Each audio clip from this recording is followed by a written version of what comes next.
Thinking, Fast and Slow by Daniel Kahneman. Your mind is tricking you every day, and you don't even notice it. Here's what Daniel Kahneman discovered. Let's break down Kahneman's big ideas into 10 easy sections. These will show you how your mind really works and how you can avoid the mistakes most people never see. Part 1. 2 Ways of Thinking. Chapter 1 to 5. Kahneman begins the book by explaining that our mind is not one simple machine.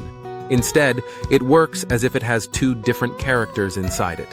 He calls these characters System 1 and System 2. These are not physical parts of the brain, but ways of describing how we think. System 1 is the fast thinker. It works automatically, without effort, and without us noticing. It helps us understand everyday things like reading simple words, recognizing faces, and reacting quickly when something moves suddenly. System 1 is always active. It keeps us safe and helps us survive by making quick decisions.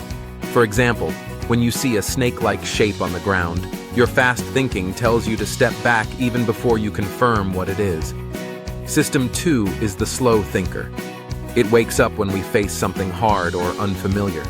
It helps us solve math problems, think carefully, plan our future, or check our work. System 2 uses more energy, so the brain tries to avoid using it unless needed. When you try to multiply numbers or learn something difficult, that heavy feeling is your slow thinking working. The problem is that System 1 likes to take control even when the situation requires slow thinking. System 1 jumps to conclusions because it wants to save time and energy. It often believes the first idea that comes to mind, even if that idea is wrong. System 2 can correct System 1, but only if we slow down and pay attention. Kahneman shows that many mistakes in life happen because System 2 is lazy. It does not always question what System 1 tells it, so we trust our first reaction too much. This explains why people fall for optical illusions, emotional arguments, and simple stories that feel true but are not supported by facts. This part teaches us that being smart does not protect us from thinking mistakes. Even scientists, judges, and business leaders make errors because their fast thinking tricks them. However, when we understand the 2 systems, we can learn to pause, reflect, and make better choices. The key lesson is, fast thinking is useful, but slow thinking is necessary for good decisions. Part 2. Attention and Effort. Chapter 6 to 10. In this part, Kahneman focuses on how much effort thinking requires. The mind has limited energy, and using it too much makes us tired. This mental energy is called cognitive effort, and System 2 needs a lot of it.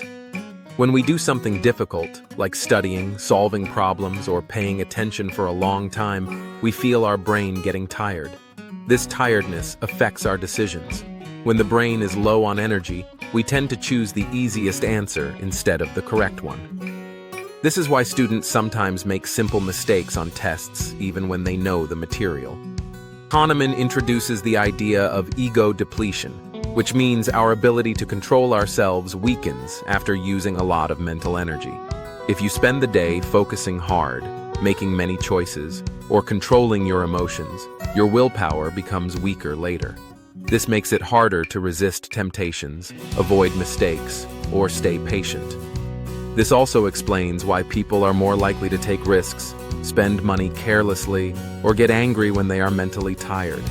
The brain saves energy by letting System 1 take over, which means we rely more on fast automatic thinking, even when slow thinking is needed.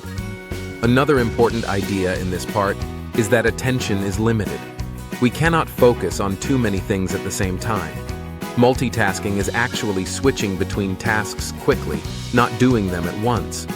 But this switching uses even more energy, causing us to make more mistakes. Kahneman also explains why we fail to notice important things when we are busy focusing on something else. This is called inattentional blindness. For example, when you are counting something carefully, you may not see a person walking by wearing a costume. Your brain filters out everything except the task you are focused on. This part teaches us that thinking carefully is hard work. System 2 uses energy, so the brain tries to avoid it. When we understand this, we can make better choices. For example, we can avoid making important decisions when we are tired. We can give ourselves breaks to recharge. We can also pay more attention to situations where we normally rely on fast thinking, but should slow down. The key lesson is, your attention is precious. Use it wisely. Part 3. Jumping to conclusions, chapter 11 to 14. In this part, Kahneman explains how our fast thinking often jumps to conclusions before we have all the facts. System 1 wants quick answers, and it does not like uncertainty, so it fills in missing information automatically, even when the guesses are wrong.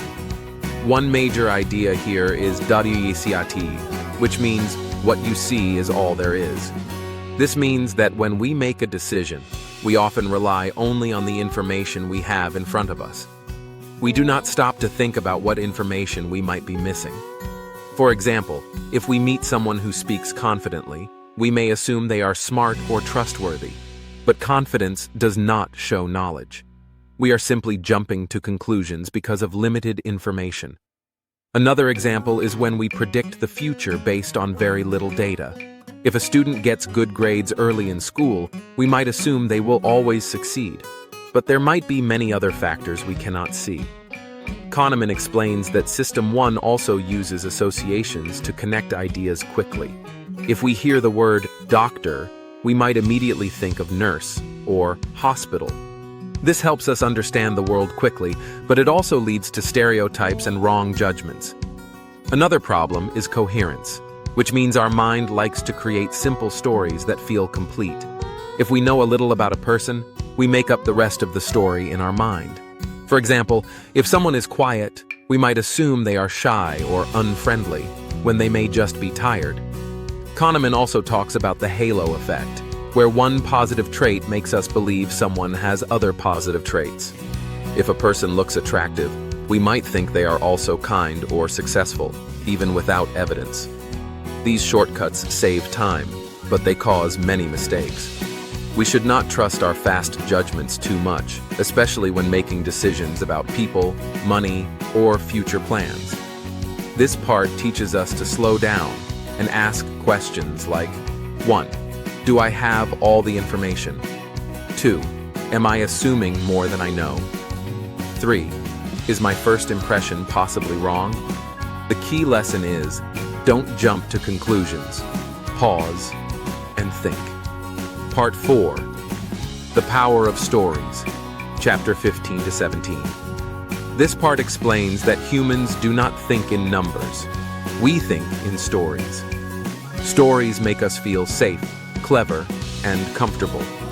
But stories can also trick us. Kahneman explains that our mind wants the world to make sense. When something happens, we try to create a simple explanation, even when the real reason is complex or completely random. The brain dislikes the idea that life is full of luck and chance. For example, if a business becomes successful, people often create a story about how the leader was wise, brave, or visionary. But many successful companies became big because of luck or timing. The stories make success seem predictable, but it often is not. This connects to hindsight bias, the idea that once something happens, we believe we knew it all along. But we didn't. The story makes events look clearer after they happen. Another idea is narrative fallacy, which means we believe a story because it sounds good, not because it is true. Our brain wants a beginning, middle, and end. It wants heroes and reasons. But the world does not always work that way. Kahneman also explains why people make wrong predictions. We use stories from the past to guess the future, but the stories hide the randomness behind the events. This is why experts make confident predictions that often fail. The more dramatic the story, the more we believe it. If a person tells a story that makes us feel strong emotions, we accept it more easily. This is why advertising, news, and social media often use emotional stories. They make us believe without thinking. This part teaches us that stories are powerful, but they can also blind us. We need to be careful when something sounds right. because sounding right is not the same as being correct. The key lesson is, good stories are not always true. Look for facts, not just feelings. Part 5. Thinking with Rules, Chapter 18 to 21. In this part, Kahneman turns to numbers and statistics. He shows that humans are naturally bad at using mathematical thinking, even simple probability. We usually trust stories more than data, and this leads to many wrong decisions. One major idea is base rate neglect. This means we ignore general information when judging something specific. For example, if someone describes a quiet man who likes books, we might think he is a librarian instead of a farmer. But there are far more farmers than librarians. The base rate tells us he is more likely a farmer, but our mind ignores the numbers and trusts the story. Kahneman also explains regression to the mean, which means extreme events usually move back toward normal next time. For example, a student who gets an extremely high score one day might get a more average score the next time, not because of anything they did, but because of natural variation. But people often create wrong explanations for this. They think the student got lazy or worked harder when it was simply statistical truth. Another idea is that people think small samples represent the whole truth. If we see a small group with a certain behavior, we assume the entire population is the same. This leads to stereotypes and overconfident beliefs. Kahneman shows that using simple rules and statistics often leads to better predictions than trusting experts. Many fields, like medicine, finance, and hiring, use algorithms because they avoid emotional bias. A simple rule like, choose the applicant with the highest test score, often predicts success better than a human interview. This part explains that our mind likes patterns, even when patterns do not exist. We see meaning in random data, believe coincidences are special, and think we understand trends that are just luck. The key lesson is, use data and simple rules. Don't trust your feelings when evidence is needed. Part 6. Risk and Loss, Chapter 22 to 25. In this part, Kahneman explains a very powerful idea about human behavior. We fear losses more than we enjoy gains. This means losing $10 feels much worse than winning $10 feels good. This idea is called loss aversion. It affects almost everything we do, from saving money to making big life choices. For example, imagine you win $20 in a game. You feel happy, but if you lose $20, you feel much more upset. The negative feeling is stronger than the positive one. This strong fear of losing makes people take fewer risks, even when taking a small risk could be good for them. Kahneman also shows that people judge risk emotionally, not logically. When something sounds scary, we think it is very dangerous, even if the real risk is small. For example, many people fear flying more than driving, even though driving is far more dangerous statistically. This happens because our minds react to vivid images and strong feelings. Another important idea is the framing effect. The way something is described changes how we choose, even if the choices are actually the same. If a doctor tells you a surgery has a 90% survival rate, you might feel safe. But if they say it has a 10% chance of death, you may feel afraid, even though both mean the same thing. Our brain reacts to the frame, not the facts. Kahneman also explains risk-seeking in situations where we face losses. When people are losing, they sometimes take big, dangerous risks, hoping to avoid the loss. This is why gamblers keep betting when they are losing money. They want to win it back. But this often leads to even bigger losses. Companies and governments also make bad decisions because of loss aversion. For example, leaders may stay in a failing project because stopping feels like accepting a loss, even though continuing wastes even more money. This is related to the sunk cost fallacy, where people keep investing in something only because they already spent time or money on it. This part teaches us that our fear of losing often stops us from making smart choices. When we recognize this fear, we can pause and think more clearly. Sometimes taking a small risk is necessary to grow, and sometimes accepting a loss is the smartest way to move forward. The key lesson is, don't let the fear of loss control your decisions. Part 7. Choices and Rationality, Chapter 26 to 28. Here, Kahneman explains why humans are not perfectly logical, even though we like to believe we are. Traditional economics says that people make rational decisions based on their best interests. But Kahneman shows that real people make choices based on emotions, habits, and stories, not perfect logic. One big idea is that people often care more about avoiding regret than choosing the best option. For example, a person might avoid trying something new because they are afraid they will regret it if it fails. They choose safety over potential success. Another important idea is reference points. We do not judge things by their true value. Instead, we compare them to something else. If you earn $100, you may feel great. But if you learn your friend earned $200, you suddenly feel disappointed. The number did not change, only the comparison changed. Kahneman also explains that people often make inconsistent decisions. If a question is asked in one way, we choose option A. But if the same question is asked differently, we choose option B. This happens because our choices depend on how we feel at the moment, not on stable logic. Humans also like mental shortcuts, such as choosing the middle option, choosing the most familiar brand, or sticking with our habits. These shortcuts save time, but they can lead to bad decisions. Another topic in this part is overweighting small probabilities. This means we treat small chances as much bigger than they are. For example, people buy lottery tickets even though the chance of winning is almost zero. They imagine the excitement of winning and let that feeling guide their choice. On the other hand, people buy expensive insurance for rare dangers because the small risk feels scary. Kahneman shows that businesses and governments can use these predictable behaviors to influence our choices. This is called choice architecture, designing choices in a way that nudges people in a certain direction. For example, if healthy food is placed at eye level in a cafeteria, more students will choose it without even thinking. This part teaches us that if we want to make better decisions, we need to understand how our emotions and habits shape our choices. When we notice these patterns, we can pause, compare our options fairly, and choose what is truly best for us. The key lesson is, we are not perfectly rational, but we can learn to make wiser choices. Part 8. Overconfidence and Prediction, Chapter 29 to 31.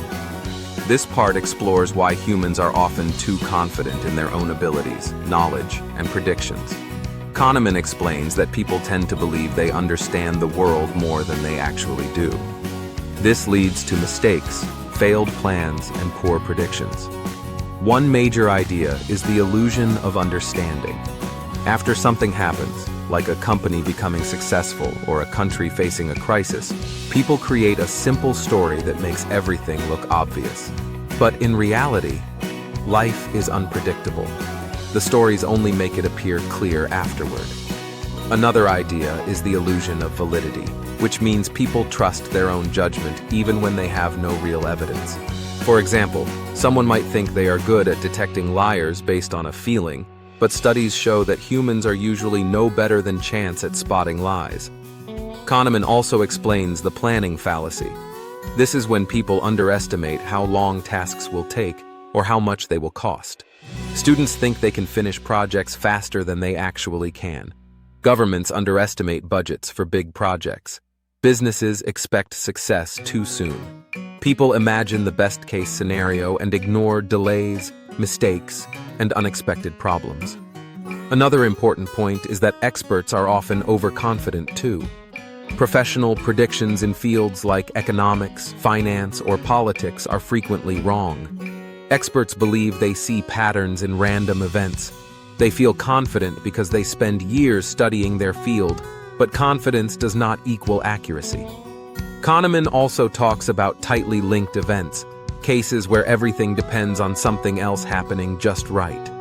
In these cases, predictions are even harder, but people still feel confident making them, even though the chain of events is too complex to control. He also explains why simple algorithms are often better at predicting outcomes than experts. Algorithms do not feel emotions or become overconfident. They follow rules steadily. Humans, on the other hand, get influenced by feelings, recent events, and personal opinions. This part teaches us to be more humble. Instead of assuming we know the future, we should recognize uncertainty. We can plan better by preparing for delays, mistakes, and surprises. We can check our assumptions and use simple rules to guide decisions. The key lesson is, confidence feels good, but accuracy requires humility. Part 9. The Two Selves. Chapter 32 to 35. In this part, Kahneman introduces a powerful idea. We do not have just one self. Instead, we have two different selves inside us, the experiencing self and the remembering self. These two selves see life differently and often disagree. The experiencing self lives in the present moment. It feels things as they happen: joy, pain, boredom, excitement. Each moment lasts only a few seconds, and when it ends, the next moment begins. This self cares about what you are feeling right now. The remembering self is the storyteller. It looks back on your past and decides what it means. It does not remember every moment. Instead, it remembers the major parts, especially how events ended. This self tells the story of your life and decides whether an experience was good or bad. Kahneman shows that the remembering self often takes control, even if the experiencing self suffered during a long event. If the ending was good, the remembering self may say the experience was positive. For example, imagine a long, painful hike that ends with a beautiful view. Your remembering self may call it wonderful, even though your experiencing self felt tired most of the time. This difference explains many of our choices. For example, people repeat experiences that were painful at the time because the story afterward was worth it. People also judge vacations by the peak moments and final moments, not by the total amount of fun. This part also explains why we sometimes make choices that do not maximize happiness in the moment. We make choices that create better memories instead. Our remembering self cares about the story, not the experience. Kahneman also discusses how this affects measuring happiness. If we measure only how people feel each moment, we get one type of happiness: experienced well-being. But if we ask people how they remember their life, we get a different type: life satisfaction. These two types of happiness do not always match. This part teaches us to notice which self is in control. Sometimes we need to care more about the experiencing self, enjoying the moment, resting, and taking care of ourselves. Other times, we may want to create good memories for the remembering self. The key lesson is, a good life needs both happy moments and meaningful stories. Part 10. Life Lessons and Big Picture. Chapter 36 to 38.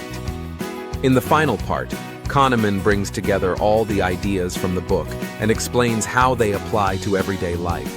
He reminds us that our minds are full of shortcuts, biases, and illusions. These mental habits help us survive, but they can also lead to mistakes. He explains that we cannot remove all thinking errors. Even experts fall for them. But we can learn to recognize the situations where we are likely to make them.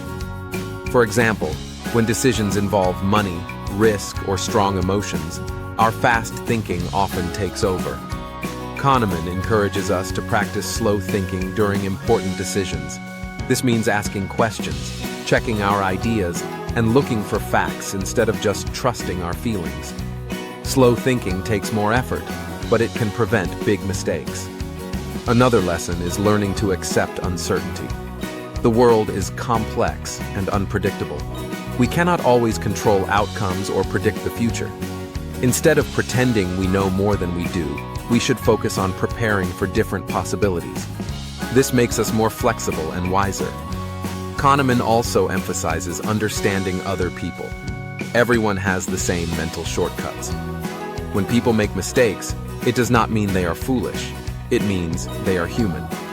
Knowing this can make us kinder and more patient with others.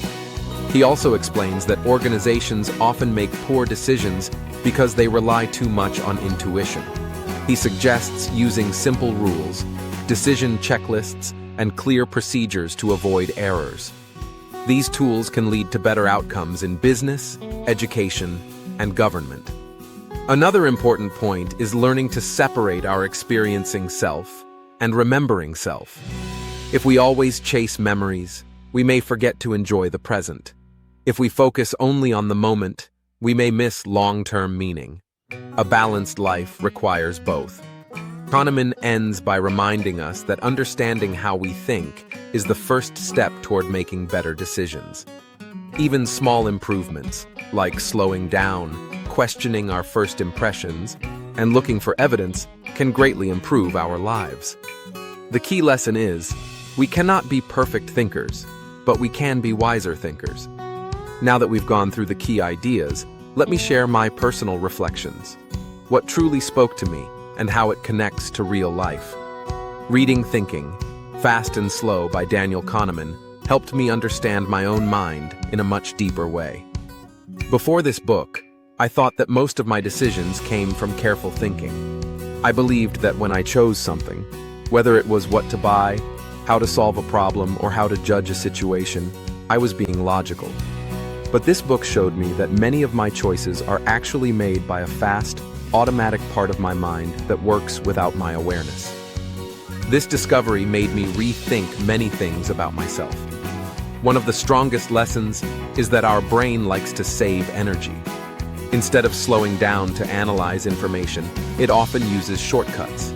These shortcuts feel easy and comfortable, but they also cause mistakes. When Kahneman explains these mental shortcuts, he does not blame us. He shows that every human being, even experts, falls into the same traps. This idea made me feel less pressured because it means thinking mistakes are normal. What matters is learning how to see them. The book also made me more aware of how confident I can sometimes be. I learned that confidence does not always mean accuracy. For example, when I make a quick guess or judgment, I often feel sure about it, even though I have little information. Kahneman explains that this feeling of certainty comes from the fast system in our mind. It wants to give us a quick answer, even if the answer is wrong. Reading this helped me slow down and ask myself simple but helpful questions. Do I really know this? And could there be another explanation? These small questions have already improved the way I communicate with others. Another important insight is how easily our emotions influence our decisions. I used to think emotions were separate from thinking, but Kahneman shows that emotions often guide the fast system. When something feels familiar, easy, or pleasant, our mind quickly accepts it. When something feels strange or difficult, our mind wants to avoid it. This made me realize why I sometimes make choices that feel right, but are not the best choices. Understanding this connection helps me be more patient, especially in stressful moments. The book also changed the way I look at other people.